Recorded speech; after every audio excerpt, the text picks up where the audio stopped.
Best thing about Nottingham. It's the vibrancy of the life here and the people. Excuse me, darling. Hey, up me duck. The worst thing about Nottingham is that it's too near Derby. The most famous landmark in Nottingham.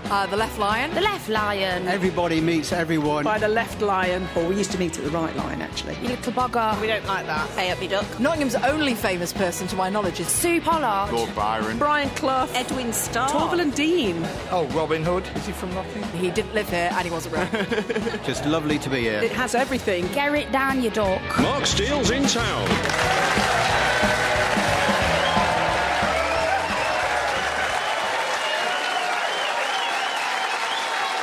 Welcome. Thank you very much. Welcome to Mark Steele's in town, which this week comes from Nottingham.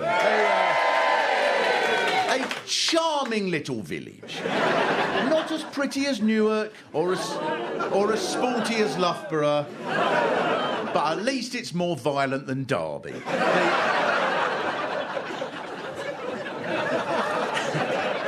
You've got the best of all worlds here, Nottingham, because you're south enough to be in the Midlands, not be part of the downtrodden north, but north enough so you don't speak like people in the proper Midlands. It's a romantic city. Someone sent me a message that went, in Nottingham, hey up me duck, I'll have a plate of mushy peas, counts as foreplay round here. Male students are warned by the university before they come here not to be surprised when the bus drivers call them love. What a city! When the bus drivers are ahead of the students when it comes to liberal sexuality. But the first thing you learn if you're brought up here is always when you're meeting someone in town, you meet at the... At the Left Lion. The Left Lion of the two lions outside the town hall that isn't called the town hall, it's called the... Council House. And these two lions are about 10 yards apart, but it has to be the Left Lion. To demonstrate this, we will try some role play. Shall we go out tonight, Nottingham? Yes! Excellent. Let's meet at the right-hand lion. To you, it makes sense. It must mean that on a Friday night at about 8, there are 5,000 people at the Left Lion, all looking for each other, and no one at the right lion. The easiest way to win a game of hide and seek in Nottingham is to stand behind the right lion. I was there for 4 months. And why is it called the Council House? No wonder people here think people from the south are posh. Someone here asks someone from the south where they live, and if they go, I live in a council house, mate, you think, ooh, aristocracy. The Nottingham Council House provides a vital role in the city, to be serious, and the vital role is it gives steps for 250 teenagers to sit on all day, staring into the middle distance.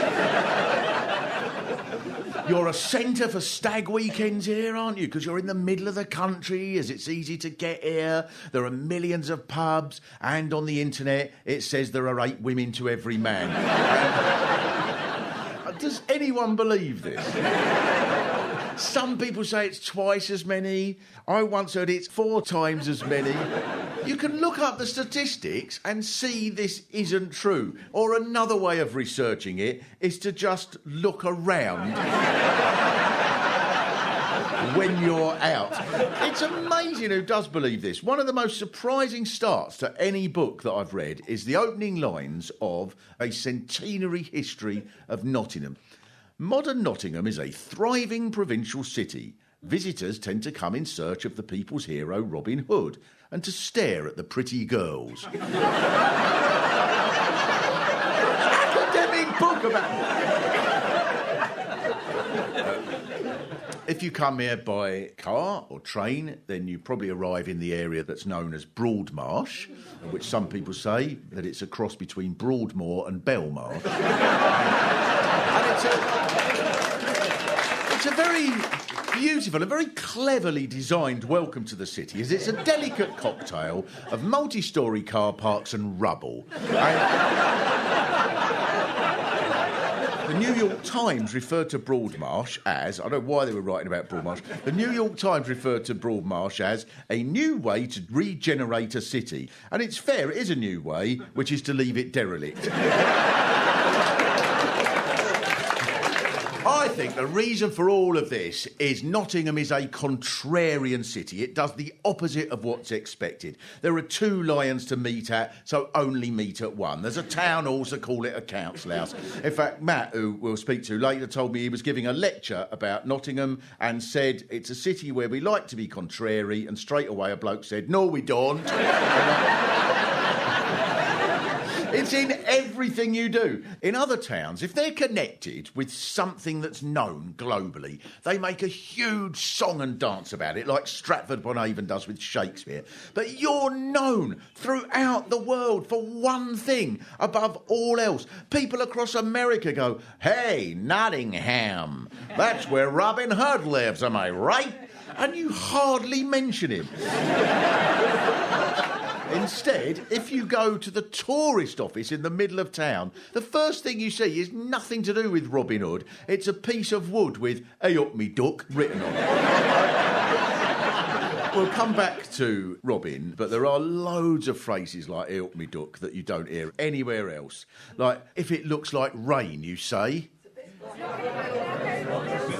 It looks black over Bill's mother's. That's magnificent because it makes no sense. Or maybe it does, and it is scientific, and there'll be a programme where Brian Cox goes, the amazing thing about rain in Nottingham, it always starts over Bill's mother. You should be allowed to learn Nottingham as a foreign language. So kids from Surrey could do it as an option.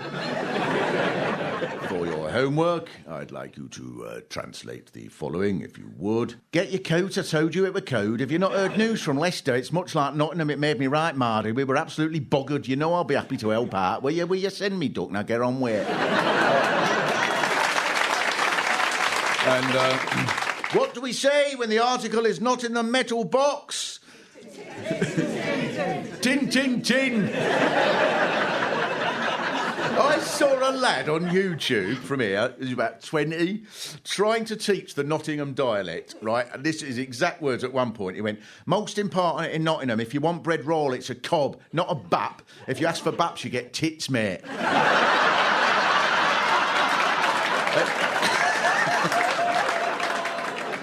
But you do make use of the Robin Hood connection sometimes. For example, there's a dual carriageway through the centre of town, charmingly called Maid Marian Way. And you can see how it gets its name because you look at the metal barrier and the concrete, and the first thing to spring to mind is a beautiful medieval maid.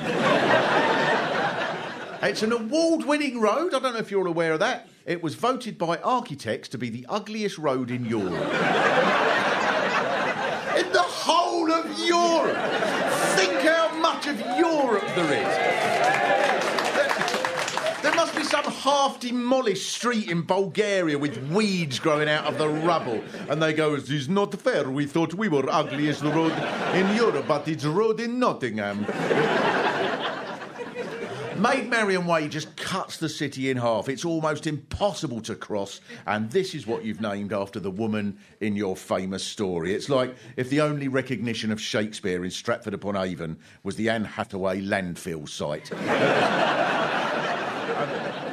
And another huge attraction here, the caves. Nottingham is built on this soft earth that the Saxons discovered they could burrow through. So there are 800 caves here, and you can go down some of them through a door in the shopping centre. I went down there, it's brilliant. They give you a recorded guide that actually says at one point, the cave you are stood in now was built in 1300 before the construction of the current shopping centre.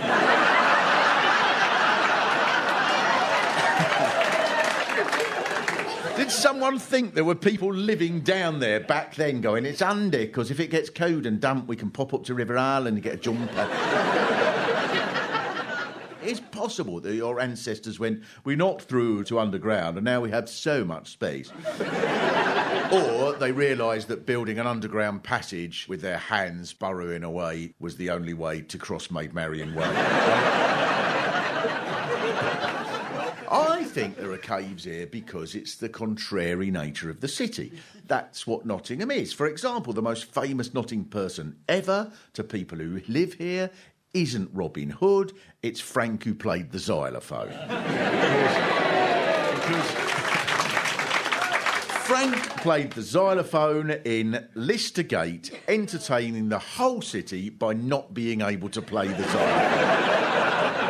In his obituary in Nottingham Live, they tell us his lack of musical prowess did not matter to him or any of us.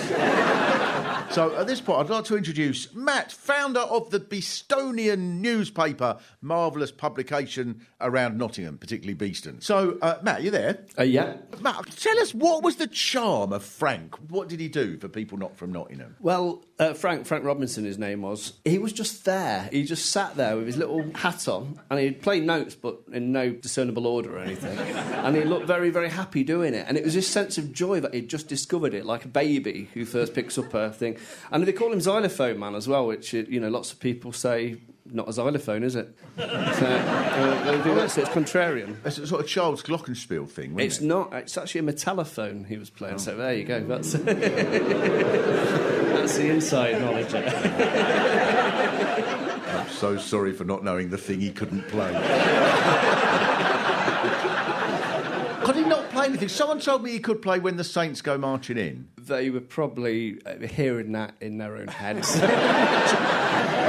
There's a plaque to him on the floor where he played. There are paintings of him. There have been calls to name a tram after him, to name one of the lions after him. He's a hero. This is so Nottingham. I expect if a child has a violin or a flute in Nottingham, their parents say, I know it's hard, but make sure you never practice and you too can end up famous like Frank. Also, music. Edwin Starr lived in the city of Nottingham. He lived just outside in Beeston. Didn't you speak to his partner? I did. Many years after he died, I was so curious to find out why he moved here. I couldn't work it out. So I rang her up and she was really busy. She went, I'll talk to you next week. And I went, I have to ask now, why did the soul legend, Edwin Starr, move to Beeston? And she paused and went, well, he looked at Wollerton but didn't like it.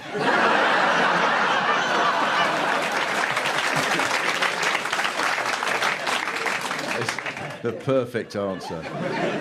I think you should be more like Beeston, Nottingham. On the platform at Beeston's railway station is a huge sign that says, come to Beeston, home of transporting gravel to Attenborough.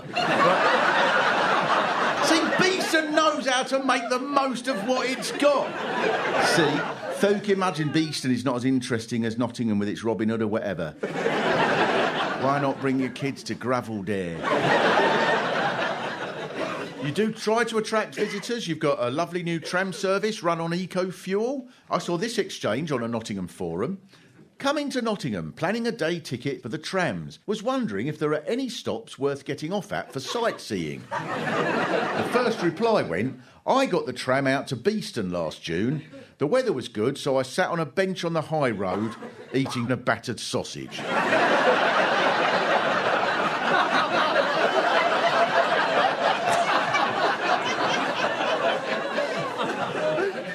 But Beeston's the opposite of you. You've got global brands and can't be bothered to do anything with them. In Beeston, they sell themselves and all they've got is gravel and somewhere to eat a sausage. The enthusiasm for the trams is touching. On one forum, a man called Richard wrote, not only have these trams cost every man, woman and child in Nottingham £200 to build, they will also cost money to travel on. It's a disgrace. Nothing more than a bus trapped by rails.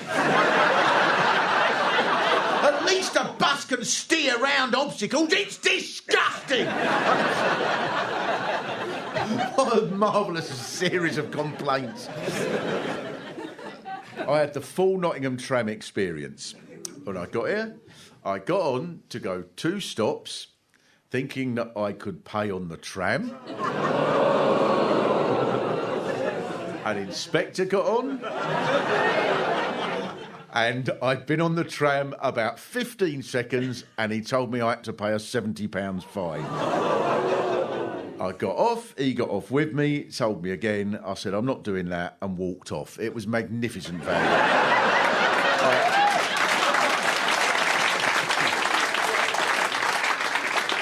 Now, I don't wish to take sides in the tram debate. I wonder if at any point, as the city was disrupted for 5 years, as everything was dug up to make way for these trams, someone considered that you could have an underground system, seeing as you've already got a network of 800 caves, and all you've got to do is push the trains in.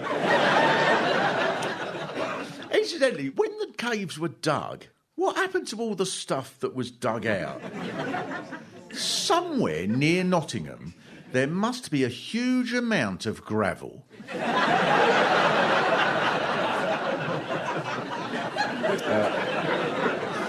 It strikes me you've never really done what's expected of you, and you can be a bit volatile. The history of Nottingham is just mayhem. A History of Nottingham, A.C. Wood wrote this. In 1754, there were election riots. In 1755 was the bread price riot. In 1766, there was a cheese riot.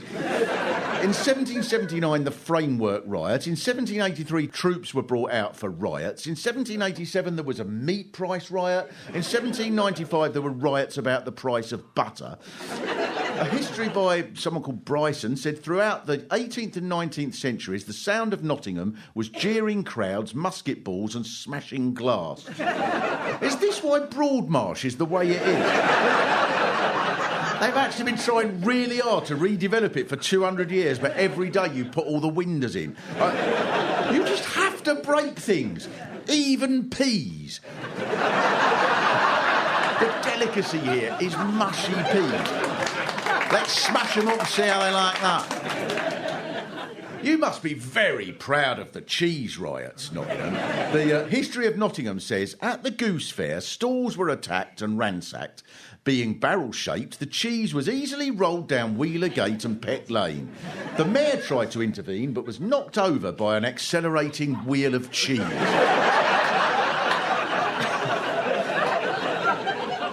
There are probably folk songs commemorating this, aren't they, going, we battled at Goose Fair for some cheaper camembert. Now the mayor has been knocked over by a wheel of gorgonzola.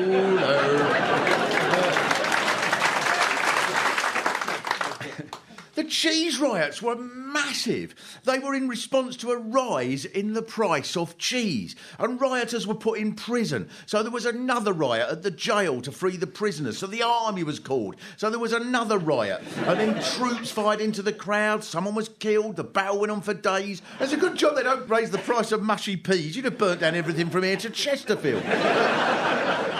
The politician of the time, Charles Fox, said Nottingham contains an uncontrollable spirit of riot. And he's right there, isn't he? I bet people come back from shopping here, you say, you were gone a while. Yeah, hula hoops had gone up 4p, so I burnt down Wollerton Hall.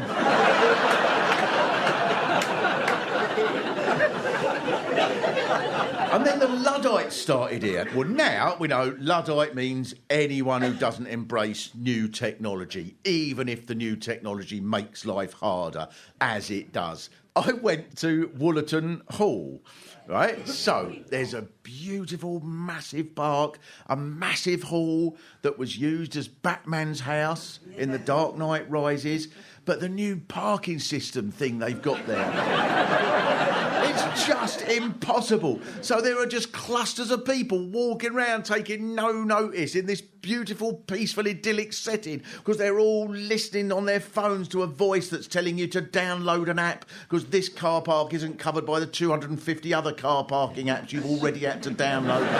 Then you type in your bank card details and your mother's maiden name and the length in centimetres of your first pet and the circumference of an uncle's testicle.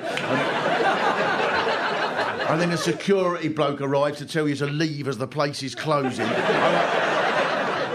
And I reckon somewhere there's an outtake from The Dark Knight Rises where Batman says, to the Batmobile! Oh, it's been clamped. If you complain about stuff like this, you're called a Luddite.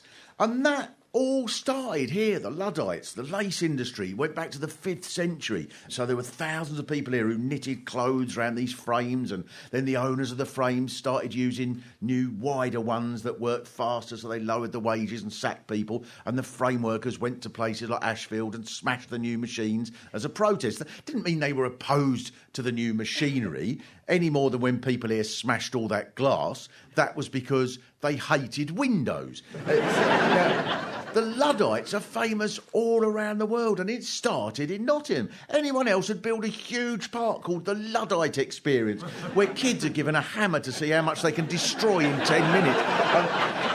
And even if you knock a whole building down, you can just add it to the rubble that's already there in the centre of town. And then you burnt the castle down, Nottingham. This was during the campaign, and you cheer the burning down the castle. This was during the campaign for the vote, 1832. The Earl of Newcastle, who lived in the castle, was an opponent of the vote, so a crowd burnt the castle down. I hear people sometimes from Nottingham say, why does everything have to be in London? It'd make more sense for Parliament to be in Nottingham, as it's in the middle of the country. Well, this is why it can't happen, because you burn everything down. The castle was destroyed in the pouring rain, but I don't suppose you said the castle's burning down. You probably went, there's flames over Sid's shed. But while it's always tricky to know what to do after a spectacular stunt, the Nottingham campaign for reform went down an unusual route. Because the day after the castle was burnt down, the rioters went to the house of Dr. John Storer, who was an opponent of the vote, and according to a history of Nottingham, after an acrimonious exchange, the protesters stole his carrots. Can there ever have been a movement that has travelled in one day from burning down a castle to stealing a doctor's carrots? Even now, I don't think Nottingham's very deferential to political leaders in this country. Robert Jenrick, for example, is the MP. Robert Jenrick is the MP for Newark, and someone told me that makes him the only MP who is an anagram of the place in which he's an MP. And this is we're looking at the history of MPs, which I don't usually do, but you had a radical MP here in the 1950s whose name was Seymour Cox. That was... And I checked this about 20 times, thinking, no, he was a character in Carry On Nottingham, that's what he was. Name... Seymour Cox. Well, you've come to the wrong place. There are 8 women to every man in this city. Even going to the pub is a history lesson here. There's a huge debate about which is the oldest pub in the city. Some say it's the Trip to Jerusalem, which gets its name from being the pub where everyone met before heading off to the Crusades in the 12th century, which I don't think sounds plausible. I made haste for Palestine to secure Jerusalem under Christian rule, so I thought on the way I'd nip into the Trip to Jerusalem for a cheeky pint. Even if that was true, there were probably 2 pubs called the Trip to Jerusalem, and the Crusaders only met at the left one, leaving the other one to go bankrupt. Everything here contains a contrarian element. There's a man called Tom Hawkey who sent me this message. Woollerton Hall features a range of taxidermy animals. Most kids went regularly with school trips. All of us always laughed at the gorilla's penis. Robin Hood, Luddites, everything. No, let's go look at Monkey Cock. His name's George. George. You can follow him on Twitter.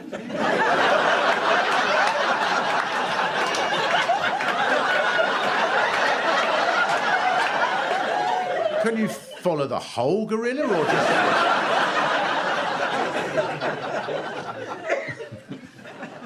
If you want to be noticed in Nottingham, it really helps if you're a symbol of defiance. In May 2022, Nottinghamshire Live announced, "We have seen a video sent in by a reader which shows a naked middle-aged man walking on an open park with his dog. Local resident Rowan Hall, 27, said, I've seen him a couple of times. He's a tourist attraction." Everyone everyone that sees him films him.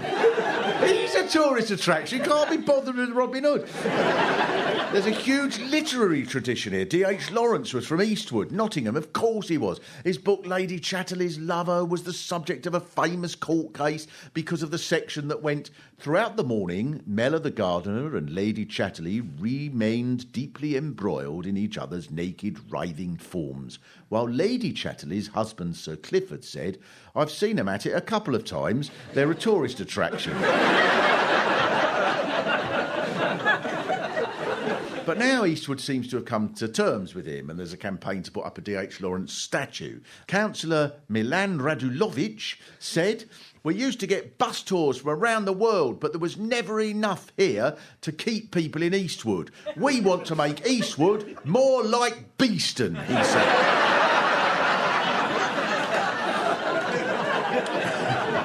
Lawrence wrote a lot about Nottingham, saying that like many... This was interesting, saying that like many English towns, it was actually a series of villages that came together to form a town during the Industrial Revolution. He said, there's no Nottingham, it's a conglomeration. It was only when all the mines were sunk in the 1800s that Nottingham became one place. And he hated what the mining companies had done, saying the country is beauty, all that is man-made here is ugly. And I think it's just such a shame that he didn't live to see the multi-storey car parks and Maid Marian Way. And then he might have felt differently. And before him, Lord Byron, the stroppy, Lothario, revolutionary, romantic celebrity poet brought up in Nottingham at Newstead Abbey. And like Lawrence, he stood for the beautiful against the mechanical and the soulless. He campaigned in support of the Luddites. In 1824, after the wildest life, he died at the age of 36 fighting for Greek independence. Westminster Abbey refused to bury him on grounds of his questionable morality, which is understandable because Westminster has a very high bar when it comes to morality. Lord Byron was buried at St Mary Magdalene Church in Hucknall. So this is another glamorous hero who fought for the poor, who I'm sure you treated with reverence. And indeed, here's an article on the Nottingham History website. In 1938, the local canon, Arnold Holdsworth, became convinced it wasn't Byron down there and dug him up to check. There was a ceremony in which the coffin was opened and a doctor checked the body and said, that's definitely Byron. Fair enough, best to check. But the account goes on. I asked Mr. Holdsworth what Byron looked like, and he said he was built like a pony. How many of you take sugar, said Mrs. Holdsworth, coming in with the tea.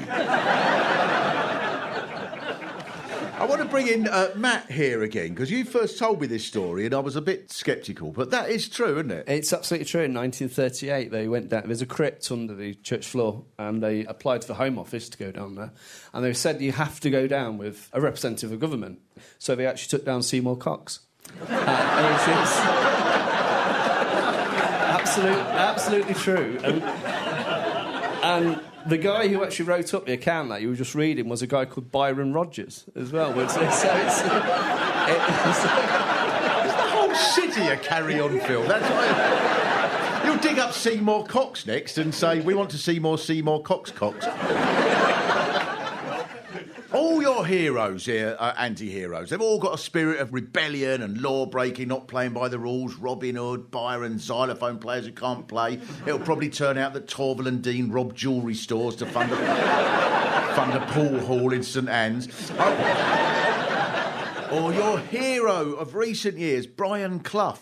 Because not only did Brian Clough take Nottingham Forest from the bottom of the second division to win 2 European Cups, he was magnificently unpredictable, anti-establishment, socialist, alcoholic, mad, perfect for you. If he'd lived in a cave, he'd have been the whole of Nottingham in one human being. You probably all know the story of when Stuart Pearce, playing for Forest, had a head injury and the physio said, we're going to have to take him off, Mr. Clough. He's so concussed he doesn't know who he is. So Clough said, well, tell him he's Pele and send him back on.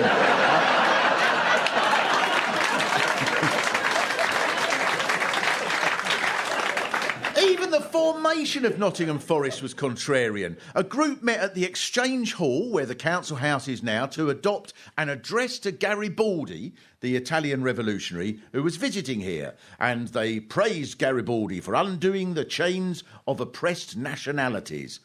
Then they went to the Orange Tree in Shakespeare Street to form Nottingham Forest Football Club and pledged the team colour would be Garibaldi red, in honour of Garibaldi as he always wore a red shirt. So then Nottingham Forest was formed, and they poodled along for 110 years until Clough arrived. I watched the documentary The Brian Clough Story, and in that it said Nottingham Forest was a run-down corner shop of a club.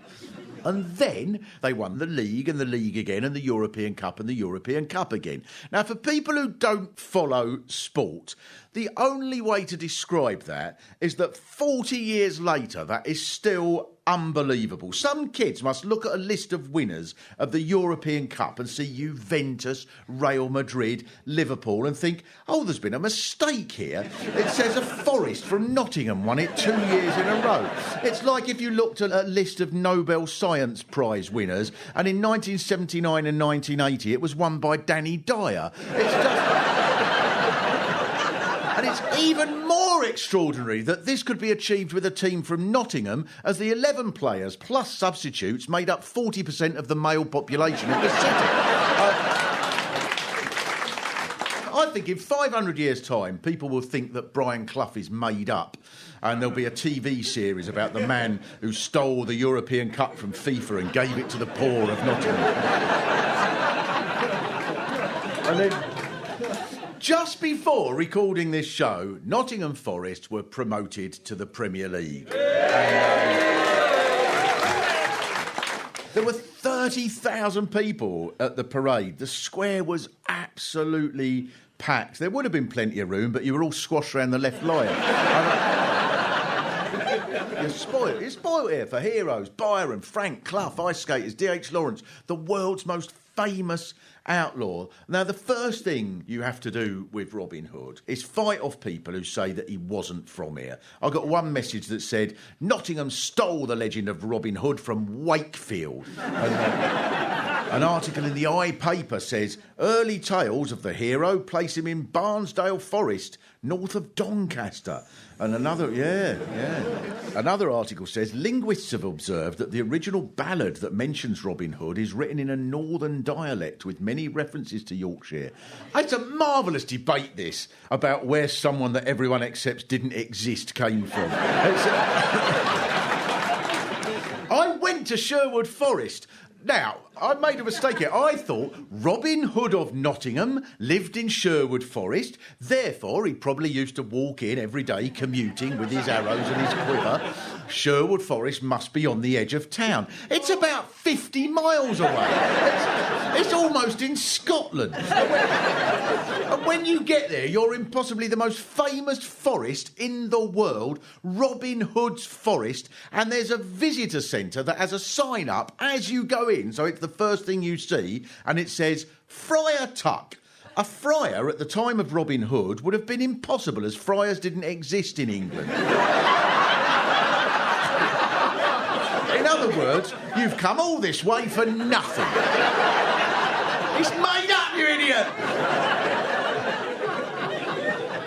And then at the visitors' centre, there is a cafe and a gift shop. And that's it. There's supposed to be stuff at a visitors' centre and then a cafe and a gift shop.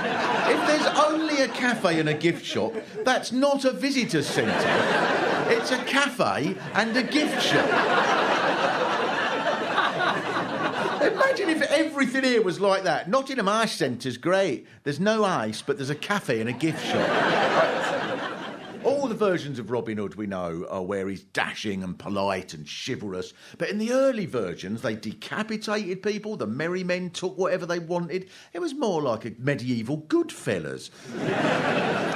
We were merry men, we lived in the forest, we took what we want. There was little John, he was crazy. Hey, he's dead, so what? They shot him with an arrow, so what?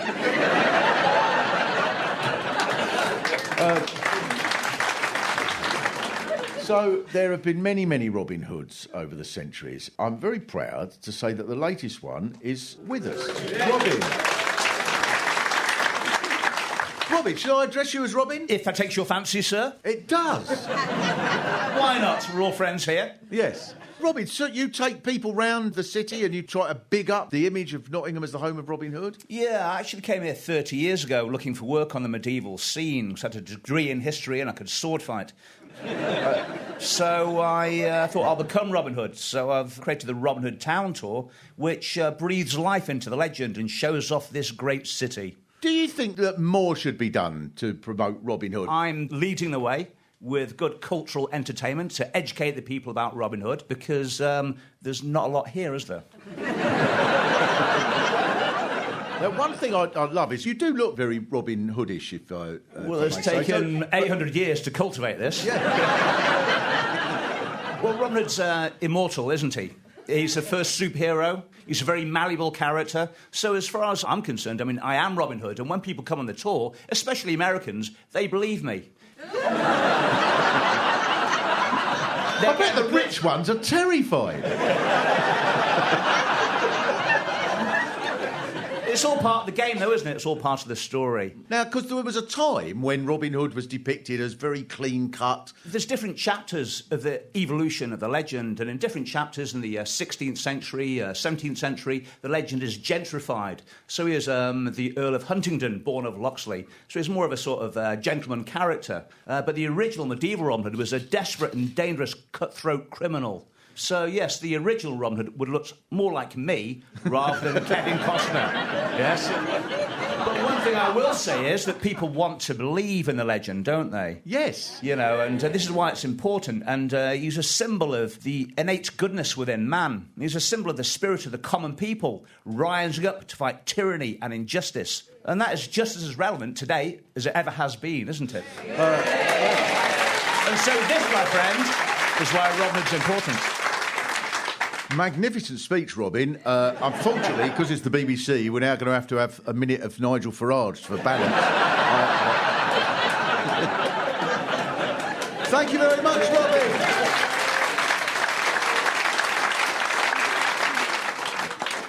So now there are Disney versions and films with Russell Crowe. There's a Mel Brooks version called Men in Tights. There's a version by the Muppets in which Miss Piggy is Sister Tuck, which suggests that's the only one that understands Nottingham, because if Robin Hood was a man, his 8 merry men must all have been women. And we are honoured to have with us an actual Sheriff of Nottingham. Nicola Heaton, you are the Sheriff of Nottingham. I am the Sheriff of Nottingham, yes. I'm expecting more booze than that. How should we address you? Are you the Sheriff? We have to... Sheriff, I guess, or just Nicola, obviously, but... I think you should insist on Sheriff. And do you, like, when you tell people, presumably, usually people go, oh, yes, well, I'm Little Miss Muffet. Do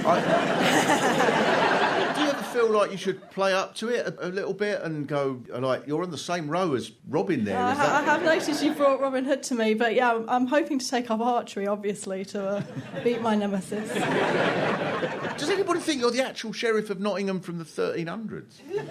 Hopefully I don't look quite that old. No, not at all. No, I didn't mean that.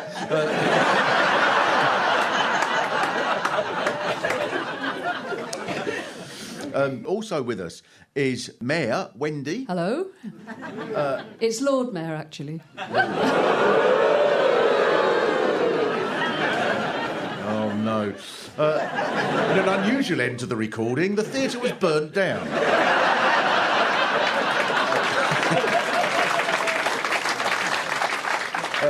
Well, Lord Mayor, is there an annual ritual in which you're pelted with cheese? Well, I've only been Lord Mayor for 5 weeks, so, I've got that to come.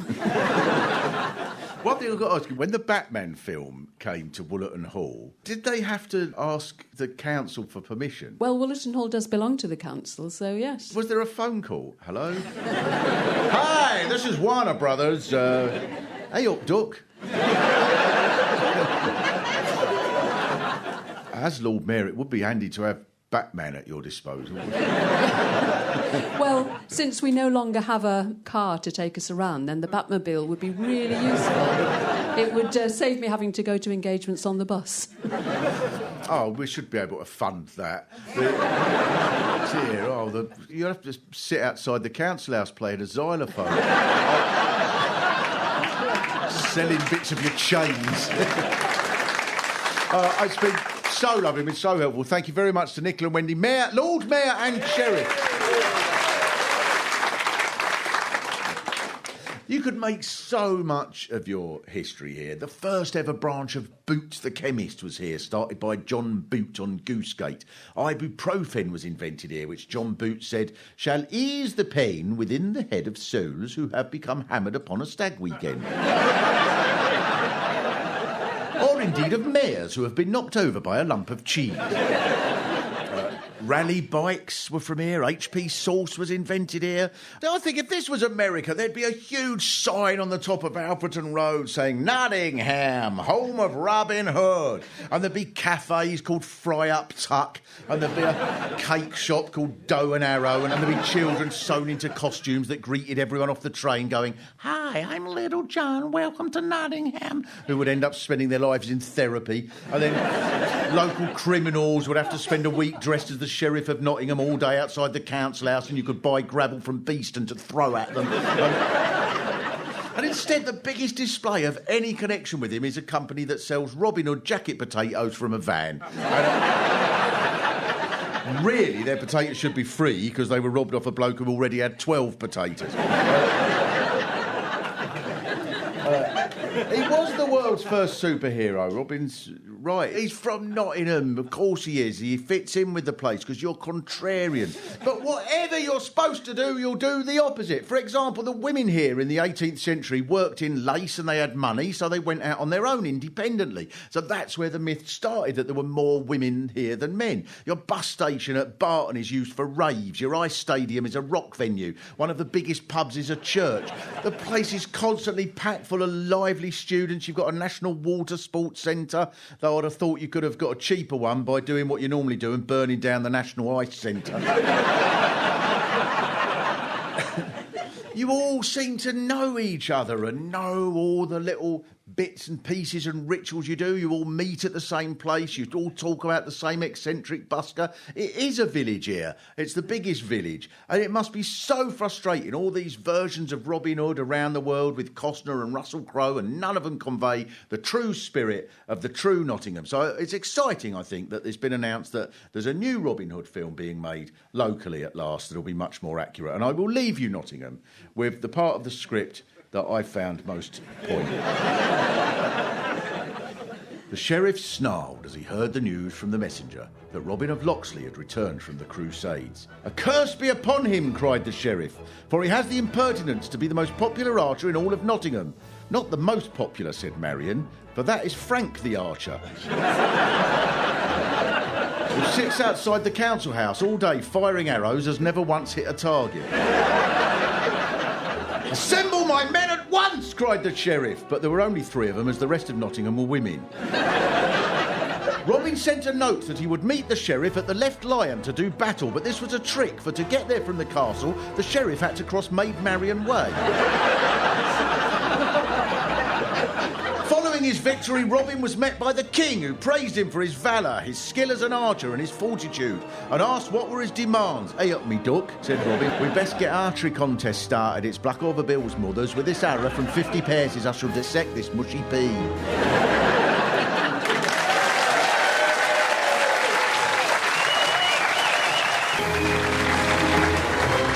Hey up, me duck.